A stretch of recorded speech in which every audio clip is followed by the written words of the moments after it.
Assalamualaikum. Dahil ibabahagi ko lang ang khubz hindi. Khubz hindi ay India. Yan. Pinili ito sa supermarket na ganyan siya.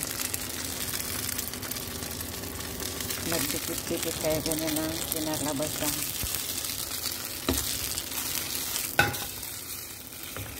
Okay.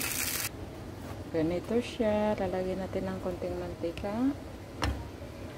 Sa India ay pagkalagay nila ay pagkalagay modo kasi yun. Green red tea yun. Nilalagay nila ito sa bato, yung bato na malalaki, ginagawang oven. Mas masarap daw yun yung pagka doon niluluto. Tapos antayin natin maging golden brown hanggang ito na lang po. Ayan yung naluto namin, no?